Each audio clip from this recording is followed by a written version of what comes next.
Olá, Deus abençoe a sua vida, Deus abençoe esse dia. Vamos ler mais 3 capítulos do livro de Atos, capítulo 13, 14 e o 15. Atos, capítulo 13, nós temos aqui a missão de Barnabé e do apóstolo Paulo.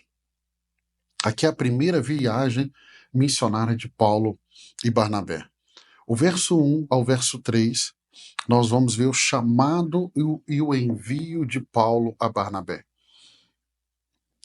Na igreja em Antioquia, essa igreja que se tornou um ponto muito importante para a expansão do evangelho, principalmente aos gentios, nós vamos ver o Espírito Santo chamando Paulo e Barnabé para a obra missionária.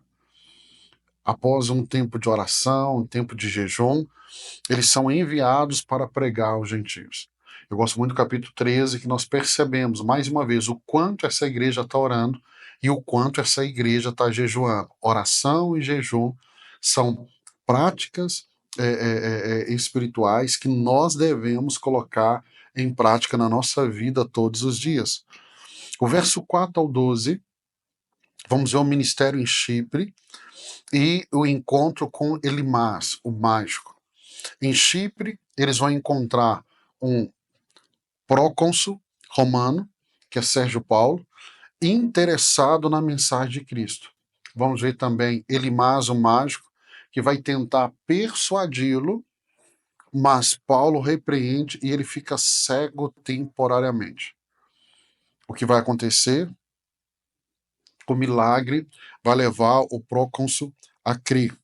Isso é muito interessante porque, olha comigo o verso de número 9. Então Saulo, também chamado Paulo, cheio do Espírito Santo, olhou firmemente para Elimas e disse: Filho do diabo, e inimigo de tudo que é justo, você está cheio de toda espécie de engano e maldade. Quando é que vai parar de perverter os retos caminhos do Senhor? Saiba agora que a mão do Senhor está contra você, e você ficará cego e incapaz de ver a luz do sol durante algum tempo.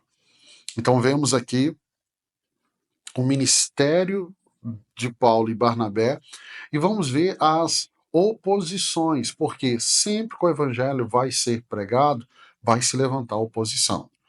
Verso 13 ao 41, nós temos a pregação de Paulo em Antioquia da Písidia. Paulo e Barnabé vão seguir para Antioquia da Písidia, onde Paulo prega na sinagoga. E aqui Paulo vai traçar a história de Israel, mostrando como as escrituras apontam para Jesus como Messias prometido. Capítulo 13 é tão interessante porque até aqui nós vimos os discursos, as pregações de Pedro. E agora nós veremos as pregações de Paulo. Agora nós vamos ver que a ênfase do que Lucas está escrevendo em Atos não vai estar mais na pessoa de Pedro, mas vai se concentrar na pessoa do apóstolo Paulo. Verso 42 ao 52, terminando assim o capítulo 13, nós vamos ver a rejeição dos judeus e a aceitação dos gentios. Lembre, capítulo 9, quando Deus mandou Ananias até Paulo, Deus falou, ele vai ser um vaso que eu vou usar para levar o evangelho aos gentios. E é isso que nós começamos a ver. Então, muitos gentios vão aceitar a mensagem, mas os judeus, movidos por inveja, incitam uma perseguição contra Paulo e Barnabé. Eles vão sacudir o pó dos pés e seguem para Icônio, enquanto os discípulos ficam cheios de alegria e do Espírito Santo. Esse fato de sacudir a poeira dos pés, nós vamos ver esse conselho de Jesus quando ele envia os 12 em missões. Deixa eu ler o verso 47 do capítulo 13. Porque o Senhor assim nulo ordenou. Eu te constituí para a luz dos gentios, a fim de que sejas para a salvação até os confins da terra. Vamos para capítulo 14. Capítulo 14, nós vamos ver a perseverança na perseguição e o estabelecimento das igrejas. Verso 1 ao verso 7 do capítulo 14 é a pregação de Barnabé e Paulo em Icônio. Então, Paulo e Barnabé vão pregar na sinagoga de Icônio, onde muitos judeus e gentios creem.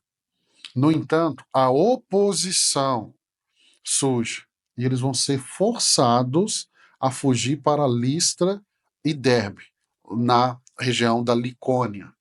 Verso 8 e 18, vamos ver a cura de um coxo em Listra. Em Listra, Paulo cura um homem coxo de nascença. A multidão, impressionada, começa a adorar Paulo e Barnabé como deuses. Vão chamá-lo de Júpiter e Mercúrio. Paulo vai corrigi-los, insistindo que eles são apenas homens, e direciona a glória para o Deus verdadeiro. Gente, isso aqui é muito lindo, porque o capítulo 14, aqui, o verso 8 e 18, nos mostra qual deve ser o nosso comportamento quando as pessoas querem trazer para nós uma glória que nunca foi nossa. Essa glória é do Senhor. Verso 19 e 20, vamos ver a perseguição em Listra e a continuação do ministério em Derbe. Então, o judeu de Antioquia e Icônia incita a multidão contra Paulo e ele é apedrejado e deixado como morto. No entanto, ele se levanta e continua a pregar com Barnabé em Derbe. Muito interessante que o dia que eu estou gravando essas aulas com você, um irmão muito precioso me mandou uma mensagem que ele estava lá nessa região. E ele citou essa passagem: pastor, eu estou aqui onde Paulo foi apedrejado, onde Paulo pregou, e ele falando com uma tristeza, porque nos dias atuais, aquele lugar ele está tomado agora por muçulmanos. E ele falou: será que o trabalho de Paulo foi em vão? Eu disse: o trabalho de Paulo não foi em vão. E tanto que não foi em vão que o evangelho chegou até mim, chegou até você, está aqui. E hoje somos nós que precisamos ser os missionários para levar o evangelho até essa região, onde Paulo um dia passou e pregou. Verso 21 ao 28, nós vamos ver o retorno deles e fortalecimento das igrejas.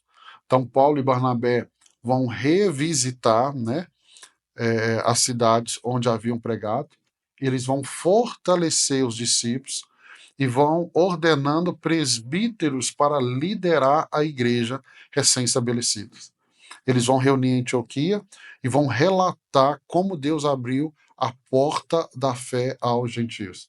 Por mais que o evangelho já estava espalhando para os gentios, depois dessa viagem missionária e os testemunhos de Paulo e Barnabé, a igreja fica ainda mais convicta que esse é o caminho de levar o evangelho até os gentios. Atos capítulo 15. Capítulo 15, nós temos o Concílio de Jerusalém.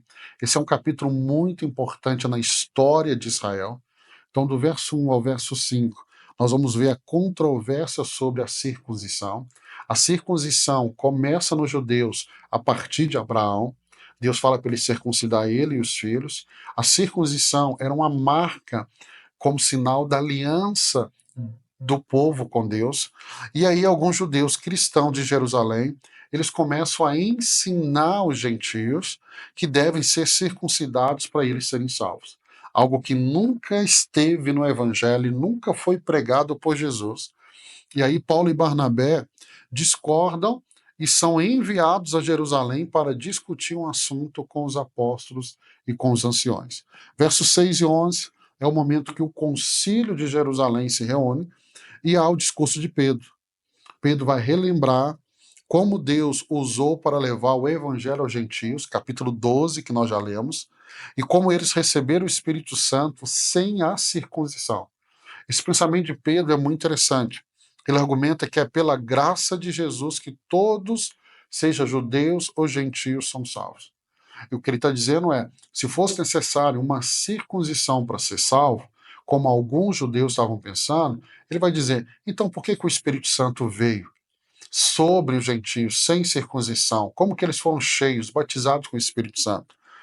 Verso 12 ao 21, nós vamos ter nesse concílio agora o testemunho de Paulo e Barnabé, né? Paulo e Barnabé, eles vão dar testemunhos dos sinais e maravilhas que Deus está fazendo entre os gentios. E aí Tiago, esse Tiago aqui é o meio-irmão de Jesus. Esse Tiago é o que vai escrever a carta que nós vamos ler mais por final aqui da Bíblia. Tiago, que é o líder da igreja em Jerusalém, sugere que os gentios não sejam obrigados a seguir a lei de Moisés, mas pede que evitem práticas de idolatria, de imoralidade e também de carne sacrificada a ídolos. Então, a decisão desse primeiro concílio é muito sábio. Claro que eles estão direcionados pelo Espírito Santo, nós não temos dúvida disso. Verso 22 ao 35 vai ser a carta aos gentios e o encorajamento em Antioquia. A igreja de Jerusalém envia uma carta com a decisão do concílio, junto com Judas e Silas, para Antioquia. Judas aqui não é Judas Iscariote. Judas Iscariote, depois de entregar Jesus, ele vai suicidar. Esse Judas aqui é o mesmo que escreve a carta de Judas, ele também é meio-irmão de Jesus. A decisão deles, do Concílio de Jerusalém, é muito bem recebida e vai trazer alegria e paz aos gentios. Verso 36 e 41 é, mais uma vez, a separação de Paulo e Barnabé.